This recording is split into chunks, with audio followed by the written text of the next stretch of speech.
Mob lynching की घटनाएं बहुत बढ़ रही हैं, इसके पीछे क्या साइकोलॉजी काम कर रही है, इसके बारे में थोड़ा सा प्रकाश डालें। देखिए, मॉब लिंचिंग और उसके पीछे का जो मनोविज्ञान आप पूछते हैं, आज हमको दिखाई देती हैं। आज हमको ये घटनाएं हमारे मीडिया और सोशल मीडिया की वजह से बहुतायत में दिखाई देती हैं, लेकिन हमेशा से ऐसा रहा है, क्योंकि हमेशा से व्यक्ति का मन नहीं बदला है। अगर आप पीछे चलते जाएं तो हत्याओं और ऐसी घटनाओं की इतनी चीज़ें होती रही हैं कि हम हैरान होंगे।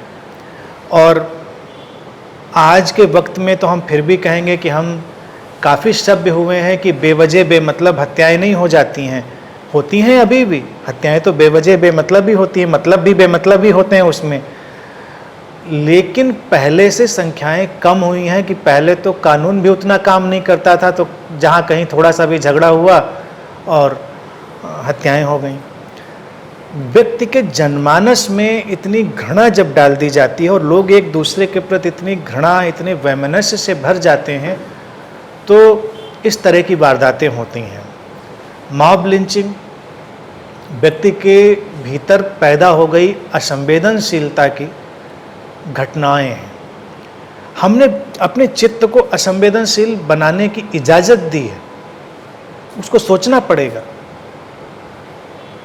क्यों ऐसा हमने वातावरण बनाया है कि इंसान की कीमत कम हो जाती है और किसी वस्तु की कीमत, किसी विचार की कीमत, किसी पशु की कीमत ज़्यादा हो जाती है। ये तो हमें वातावरण बदलना पड़ेगा। मनोविज्ञान यही है कि जब हम इंसान के जीवन की कीमत से किसी और चीज़ को, वस्तु, कई बार आप देखिए जरा जरा सी बात पर, चंद रुपये पैसे पर या किसी वस्तु पर गोलियां चल जाती हैं और लाशें बिछ जाती हैं।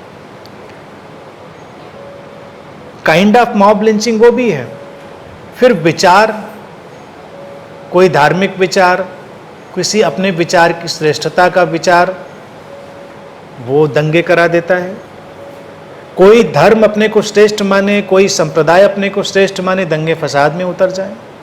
होता रहा है पहले भी, आज भी। फिर आपका विचार ही आपके अंदर वैमनस्य पैदा करता है, भेदभाव और घृणा पैदा करता है। धार्मिक उसका इशू भी हो सकता है, तो ठीक है, आप रखिए वो मान्यताएं। ये तो हमारी टीचिंग, प्रीचिंग और जो माहौल बनाया गया है उस पर खड़ी हुई बातें हैं। और घर परिवार में भी यही बातें हैं। ये बात दिमाग में नहीं जाती। अब ये बात बोलते ही कई लोग बड़े उत्तेजित होते हैं, ऐसे कैसे हम जाने दे सकते हैं, ये इतना आसान नहीं है। आपने माना है कि आसान नहीं है, तो आसान नहीं है। फिर धीरे धीरे देखिए लोगों के अंदर इतना वैमनस्य। अब तो हम ऐसे आजकल के बारूदी वक्त में है कि जब सोशल मीडिया भी हमारे हाथ में है, तो वैमनस्य भी सोशल मीडिया के थ्रू बहुत फैलाया जाता है। हालांकि वैमनस्य फैलाने के पहले के जो मीडियम थे वो भी बड़े कुशल थे। कभी कभी हैरानी होती मुझे कि पहले के मीडियम कौन से छोटे और कम कारगर थे। आज के हालांकि लगता है कि ज़्यादा तेज हो गए हैं, जल्दी फैलते हैं। इतना वातावरण बना हुआ है कि लोगों के अंदर इतनी घृणा भरी हुई है कि लोग करीब करीब टाइम बम जैसे हो गए हैं और किसी भी समय वो फट पड़ते हैं, किसी भी समय वो मॉब लिंचिंग जैसी घटनाएं हो जाती हैं। अभी भी जिनके जहन में ये सब इतना भेदभाव भर चुका है, वो बिल्कुल टाइम बम की तरह से घूम रहे हैं। कोई भी मौका उनको मिल सकता है और घटनाएं घटेंगी, कोई उनको रोक नहीं सकता। ये मानसिकता, तो इसको तो हम अपने अपने घर परिवारों से बदल सकते हैं। हम शांति से रहना सीख सकते हैं। हम इन चीज़ों में इतना पढ़ते ही क्यों हैं? कुछ लोगों के स्वार्थ हैं, वो हमको भड़काते हैं, हम भड़क जाते हैं। तो लोगों को सही बातें बताए चले जाने का जो रास्ता है उसको बंद नहीं करना चाहिए। मुझे लगता है उन बातों को हमेशा रखते जाना चाहिए। और अगर हम हर परिवार में बच्चों को सबसे पहले एक ही बात सिखाएं कि सर्वोपरि अगर एक धर्म है तो वह इंसानियत और प्रेम, इसके सिवा कोई भी महत्वपूर्ण चीज़ नहीं है, तो उनके अंदर से घृणा थोड़ी कम होगी, वैमनस्य थोड़ा कम होगा। तब जब वो किसी का सामना करेंगे तो उनके अंदर वो घृणा नहीं होगी, वो वैमनस्य नहीं होगा, तो वो आक्रामक प्रवृत्ति नहीं होगी, वो अटैक करने का जो भाव है वो नहीं होगा। मॉब लिंचिंग की घटनाएं बढ़ी नहीं है, मैं यह आपको बिल्कुल बताऊं। ये लोगों की जो मानसिकता है वो तैरती रहती, कभी इधर शिफ्ट हो जाती, कभी उधर शिफ्ट हो जाती है, और थोड़ा बहुत घटना बढ़ना तो हर समय और समाज में चलता है, पहले भी रहा है, थोड़ा घटेगा बढ़ेगा। लेकिन हमने अभी तक उस भेदभाव और घृणा की जो मानसिकता थी उसको ख़त्म करने की कोई चेष्टा नहीं करी है। सोशल मीडिया के आज अगर आप सब चीज़ें पलटिए, यूट्यूब से लेकर और जितने भी व्यवस्थाएं हैं आप उनको देखिए, उसमें इतनी बातें चल रही हैं भेदभाव और घृणा की कि हैरानी होती है कि लोग ऐसे भी सोचते हैं। और मुझे तो इसलिए सबसे ज़्यादा उम्मीद युवाओं से लगती है। जो युवा हैं वो इस सब सिस्टम से बाहर आए, वो कहे कि हमको ये सब नहीं चाहिए, हमको शांति चाहिए जीवन में, हमको शांति से जीना है। तो किसी को जीने का हक देना, वो अपने जीने का हक लेने का एक प्रोसेस बनेगा। हम हमेशा अपने जीने का हक लेने के लिए किसी दूसरे के जीने के हक को ख़त्म करने का इरादा बनाकर बैठे हुए हैं। समाज ऐसे ही चलता रहा है लंबे वक्त से। पहले देखिए, बेटे को राजा बनना है, पिता को मारना है। वो अपनी योग्यता से, कुशलता से, स्वाभाविक उत्तराधिकार से भी राजा बन सकता, लेकिन हत्याएं होनी है क्योंकि उसको जल्दबाजी है। वो भी लिंचिंग है। ये जो भीड़ है ये इसलिए विक्षिप्त हो जा रही है क्योंकि इसको कोई दिशा ही नहीं है, और जीवन का मूल्य इनके अंदर डाला ही नहीं गया है।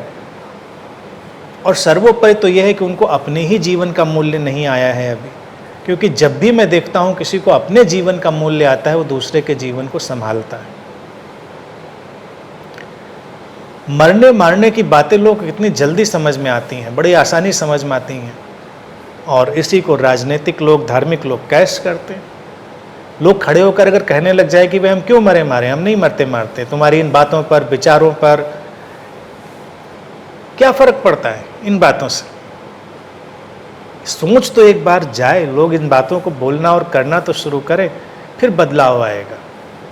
बदलाव छोटी जगह से भी शुरू हो तो मुझे लगता है कि बदलाव पैदा होगा।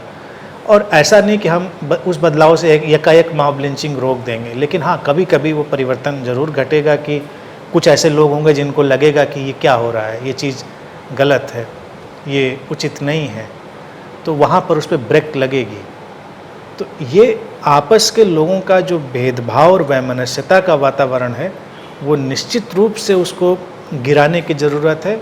और इसमें चंद लोग बहुत ज़्यादा, जिसको कहते हैं ना, आग में घी डालने का काम कर रहे हैं, और वो करते चले जाएंगे क्योंकि उनके उसमें निहित स्वार्थ है, उनके निहित स्वार्थ है। और वही फासिस्ट मनोवृत्ति है, जो मनोविज्ञान है, वही फासिस्ट मनोविज्ञान है कि कोई किसी से श्रेष्ठ है, कोई किसी से कमतर है, कोई किसी से आगे है, कोई किसी से पीछे है, कोई किसी से ज़्यादा है, कोई किसी से कम है। बस भेदभाव खड़ा हो गया। ज़्यादा वाले को जिंदा रहना है, अच्छे वाले को जिंदा रहना है, कम अच्छे वाले को नहीं जिंदा रहना है। तो हिटलर जैसा व्यक्ति आया, कहेगा आर्यंस हम हैं तो हमको जिंदा रहना है, ज्यूज उनको मारना जरूरी है। तो जिसके पास सत्ता हुई वो ऐसा करेगा। आतंक तो एक मनोवृत्ति है, सभी जगह पैदा हो रही है, अलग अलग रूपों में, अलग अलग ढंग से पैदा हो रही है। तो उस मनोवृत्ति को हल करने की कोशिश हो, जिसको लोग चाह नहीं रहे हैं कि हल किया जाए, लेकिन व्यक्ति के जहन को इस तरह से विषाक्त किया जा रहा है, पॉइजन किया जा रहा है कि ये घटनाएं घट रही हैं। लेकिन कुछ लोगों के अंदर भी ये समझ जाएगी, मैं समझता हूँ, तो रुकेंगे। और समाज तो ऐसे ही चलता है।